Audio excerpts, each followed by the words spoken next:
Merci, bonjour à tous, merci beaucoup pour l'invitation. Alors je n'essaie pas de faire doublon avec ce qui a été dit juste avant, donc on ne va pas faire que du focus médicaments.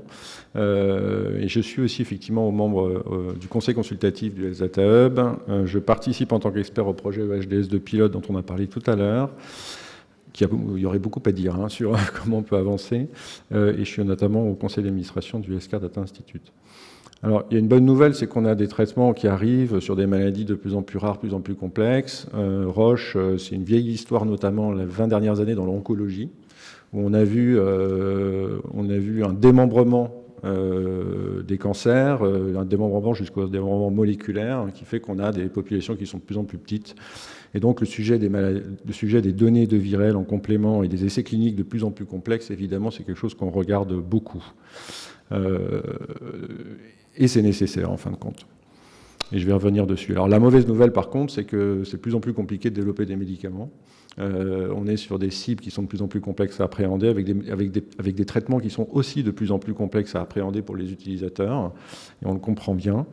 D'où, au niveau de la filiale, notre intérêt à pouvoir constituer ou aider les systèmes de santé à constituer des bases de données qui vont permettre aussi aux utilisateurs, donc, et parfois aux prescripteurs ou aux chercheurs, de pouvoir se poser des questions qui n'auront pas été répondues, par exemple, par l'essai clinique. Les autorités d'une part et les utilisateurs d'autre part. Alors pourquoi c'est important? Puisqu'en fait, quand on développe un médicament, on est sur la partie gauche de ce schéma, c'est-à-dire on est dans un aquarium dont on contrôle tout. Si vous avez déjà fait des développements d'essais cliniques ou participé à des développements d'essais cliniques, vous voyez comment on est exigeant sur la manière dont les patients vont être suivis, traités, les données vont être entrées. Et on a des outils, vous voyez le petit bonhomme avec son petit... voilà, on a des outils qui nous permettent de vraiment tout mesurer. Et c'est important puisque, comme je vous le disais, on a des maladies qui sont de plus en plus complexes avec des traitements qui sont eux aussi de plus en plus complexes et dont l'effet, parfois, est difficile à pouvoir démontrer, que ce soit sur la toxicité ou que ce soit sur le bénéfice. Et donc, on essaye de faire en sorte qu'on ait le moins de bruit possible, notamment dans la sélection des patients. Ce qui pose une question majeure, c'est quand on arrive dans la vraie vie, en fait, ce n'est pas exactement les mêmes patients. Il y a des patients qu'on ne mettra pas dans des essais cliniques. Les essais cliniques sont internationaux aujourd'hui, donc ils ne sont pas toujours représentatifs ni de l'exposition de certains patients dans certains environnements, ni parfois de comorbidités qu'ils peuvent avoir. Donc il reste énormément de questions. Il est juste impossible de penser qu'on pourra demain faire des essais dans lesquels on se posera toutes ces questions, parce que sinon on arrêterait de faire des essais cliniques tout simplement. Donc effectivement, toutes ces questions, il faut pouvoir se les poser. Et c'est très difficile puisque, par définition, on n'a pas d'instruments qui nous permettent de pouvoir être aussi précis dans l'océan qu'on est dans un aquarium. C'est-à-dire qu'il y a énormément de facteurs. Alors, on en parlait tout à l'heure sur les essais cliniques avec des données virales. Le problème des données virales, c'est le biais. Il y a énormément de choses qu'on ne peut pas contrôler dans les études statistiques qu'on fera dessus et qui nous posent un sujet. Donc on a des outils pour pouvoir naviguer. Vous voyez le petit sous-marin, pardon, je l'ai fait avant les nouvelles qu'il y a eu dernièrement, enfin bon bref, qui était... mais malheureusement, voilà, ces outils, évidemment, ne peuvent pas prendre en compte toutes les mesures qu'on aimerait pouvoir observer. Donc c'est là où les données virales sont importantes. Et pour revenir peut-être à une slide qui a été présentée juste avant, en fait, quelles sont les problématiques qu'on rencontre aujourd'hui? Premièrement, il y a très peu de patients en oncologie, par exemple, qui participent à des essais cliniques, donc on ne peut pas être représentatif de tous les patients dans toutes les situations cliniques, c'est juste impossible. Parfois, on va avoir des démonstrations de preuves qui ne sont pas acceptées ou acceptables. Vous avez, par exemple, en oncologie, encore des patients qui survivent plus longtemps, et on sait que le gold standard en termes de démonstration, c'est la survie du patient. Il se trouve que certains traitements font qu'aujourd'hui les patients vont survivre beaucoup plus longtemps et qu'on ne pourra pas démontrer cette survie. Donc on essaie de trouver ce qu'on appelle des démonstrations, enfin des surrogate endpoints, pardon, j'ai plus le terme en français, qui permettraient de démontrer que si jamais on n'observe pas ça du point de vue biologique, à ce moment-là, ça veut dire que indirectement, effectivement, la survie peut être plus longue, mais c'est très compliqué à démontrer en vraie vie notamment. On peut avoir aussi évidemment des événements qui sont rares, qu'on n'arrive pas à détecter forcément pendant les essais cliniques. Il se peut que, vu l'effet ou vu la taille de la population, avoir des contrôles placebo, c'est juste pas possible parfois. Donc, évidemment, vous connaissez bien le sujet. On peut avoir des temps de démonstration qui sont trop limités dans le temps pour avoir une démonstration qui soit robuste.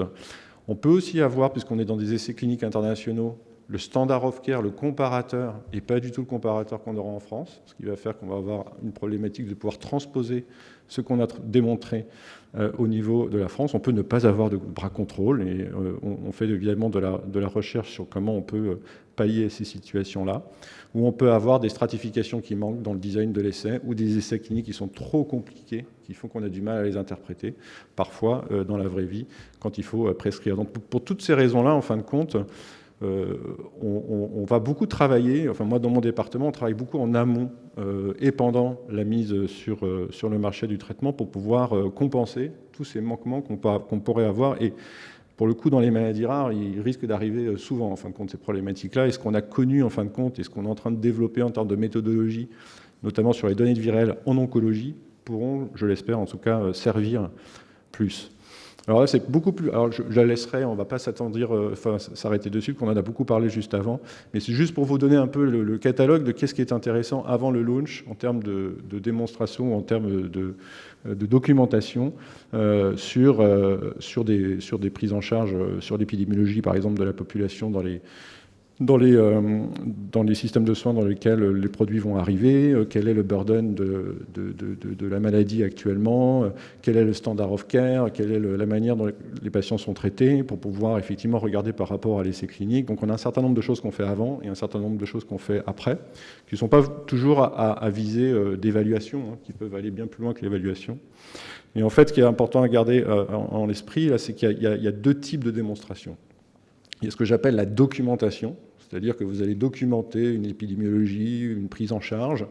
Si vous vous trompez, c'est embêtant, mais ce n'est pas très grave. Et puis, il y a des études qu'on va faire qu'on appelle des démonstrations, c'est-à-dire que là, c'est compliqué, puisqu'en fait, vous êtes en train de parler du bénéfice-risque de manière indirecte du produit, et sur lesquels vous voulez avoir beaucoup de robustesse, parce que potentiellement, ça peut effectivement toucher le patient en tant que tel.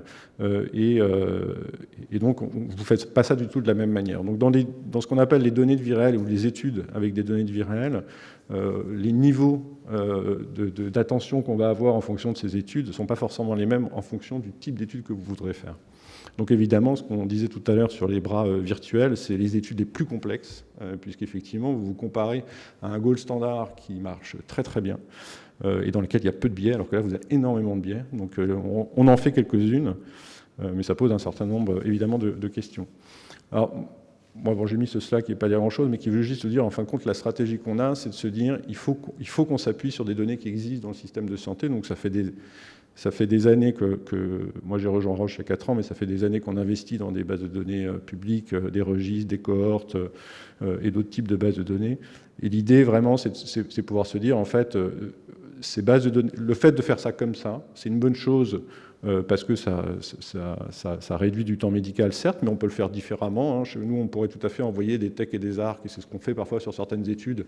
On prend les données, on fait l'étude, et il ne reste rien d'autre dans le système de santé que l'étude qui a été produite.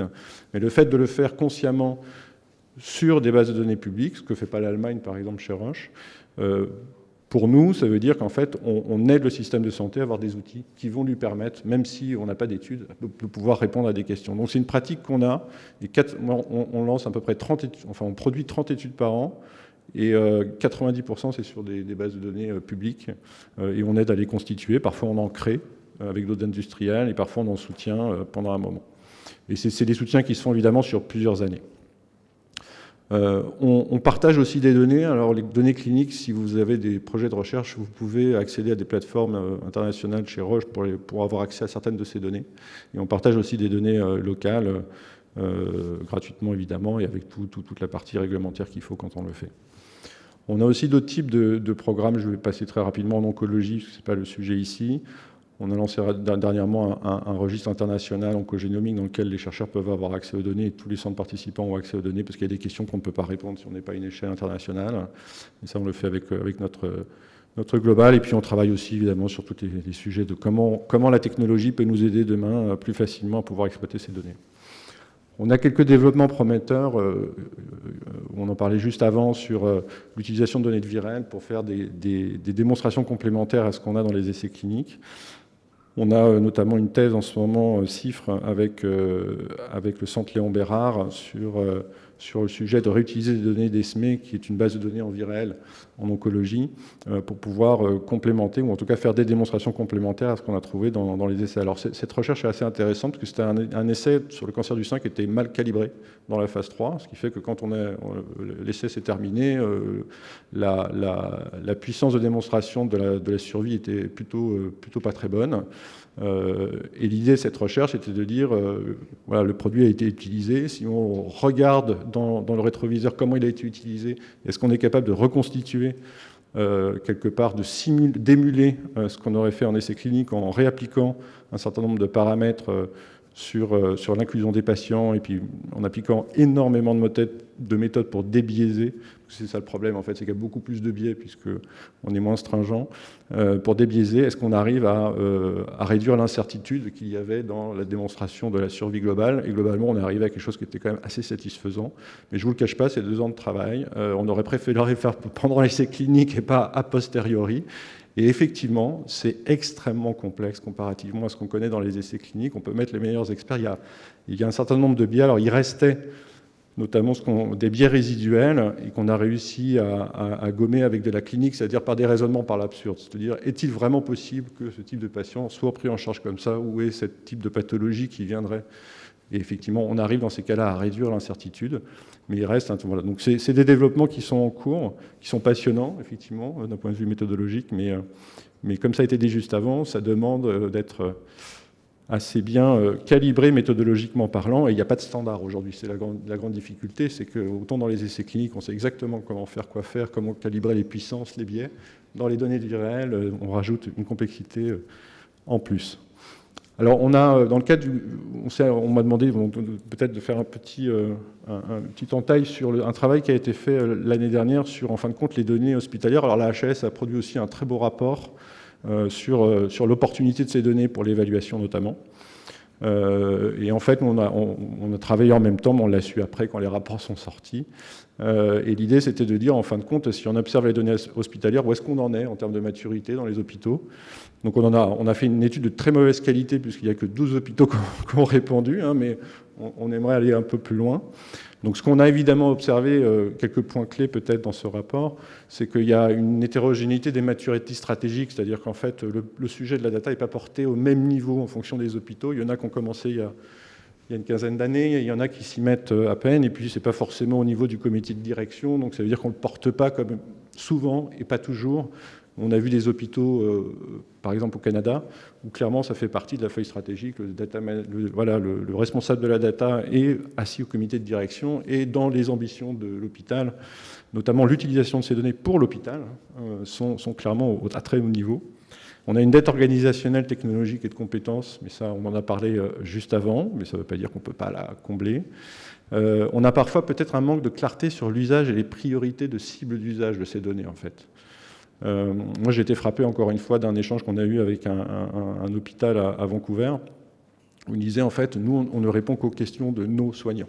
Point. C'est-à-dire tout ce qui est à l'extérieur, on n'est pas du tout prêt à s'ouvrir. On va d'abord répondre aux questions des soignants. Et ils développent des algorithmes, des outils, etc., pour le compte de l'hôpital, et c'est leur choix. Voilà. Aujourd'hui, nous, on observe en France qu'on va un peu dans tous les sens, parfois. On fait de l'extérieur, de l'interne, on fait de la qualité des soins, du pilotage, de l'innovation, de l'évaluation. On veut tout faire en même temps, mais on n'a pas non plus les moyens de tout faire en même temps. Donc peut-être qu'il faut se poser quelques questions, et on en revient au sujet stratégique. Les délais sont clairement trop longs pour établir des collaborations. Je sais que des industriels ont essayé, mais moi, j'essaye même pas, hein, objectivement. Alors, si c'est pour faire de la pharmacoépidémiologie, c'est-à-dire avoir 40 hôpitaux pour être représentatif de la prise en charge, alors j'essaye même pas du tout. Donc, pour le moment, même le global, parfois, a des projets précliniques, des projets dans lesquels ils vont travailler même sur des biomarqueurs digitaux, etc. Pour le moment, ils ne viennent pas en France, clairement. Ils vont dans d'autres pays, mais on n'y est pas, parce que c'est juste long, en fait. Et puis, il y a une culture qui n'est peut-être pas encore la même que dans certains pays. Les moyens sont limités, même si il y a eu une accélération, donc ça, c'est plutôt une bonne nouvelle. Moi, je reste quand même la qualité des données, même si certains y travaillent depuis, certains, je regarde, reste quand même complexe à appréhender, notamment sur le plan médical, pour pouvoir les interpréter en dehors du contexte de la collecte. Donc ça, c'est un travail, de toute façon, qui sera de très longue haleine. Et puis, si on veut faire de la santé publique grâce à ces données, il faut créer des réseaux de données, quoi. Il faut mettre plusieurs hôpitaux ensemble, comme je le disais tout à l'heure. Et ça veut dire, voilà, ça veut dire aussi des switches culturels. Donc, pour terminer, on développe aussi, donc, hors du champ de la pharmacoépie, en même temps que les développements d'essais cliniques, on se rend compte que pour pouvoir identifier ces patients, donc avec ces nouvelles technologies qui arrivent, d'imagerie notamment, on essaye de développer des programmes concomitants au développement de l'essai, puisqu'en fait, pendant l'essai, parfois, on collecte des données, donc ça nous permet de commencer à travailler sur des biomarqueurs digitaux, des algorithmes utilisant de l'IA pour pouvoir identifier plus facilement l'évolution d'une pathologie, diagnostiquer la pathologie dans le cancer, notamment dans certains types de cancers du poumon qui sont très particuliers, ou pour évaluer par exemple l'évolution d'une sclérose en plaques chez les patients qui seraient traités par un produit Roche ou pas forcément un produit Roche. Donc pour terminer, 4 points pour moi qui sont importants. Les ressources en données sont rares. Ça a été bien dit par Ségolène. Et c'est un sujet qui peut être très chronophage pour les professionnels de santé. Donc il faut autant que faire se peut quand c'est possible. C'est pas toujours simple. On va essayer de capitaliser les approches les uns les autres. Et on sait que parfois on a des intérêts qui sont peut-être pas les mêmes. La santé publique, normalement, on devrait tous converger. Donc capitaliser, mutualiser, peut-être faciliter le partage. C'est pas toujours simple, mais ça veut dire mettre ça dans sa feuille de route stratégique. Les données restent complexes et donc le temps est long. Il ne faut pas croire que parce qu'il y a des données, le travail sera plus simple que de faire une étude ad hoc parfois, malheureusement. Donc l'ad hoc restera. Et puis moi, peut-être mon dernier message, c'est qu'il faut qu'on soit quand même vigilant à ce que le coût technico-réglementaire de tout ça n'augmente pas. Parce que j'ai un peu le sentiment aujourd'hui qu'entre parfois la CNIL, la peur, les technologies toutes plus magiques les unes que les autres, le coût de production de la science a tendance à augmenter, mais le coût de la science elle-même, pas forcément sur la partie scientifique. Voilà, je vous remercie.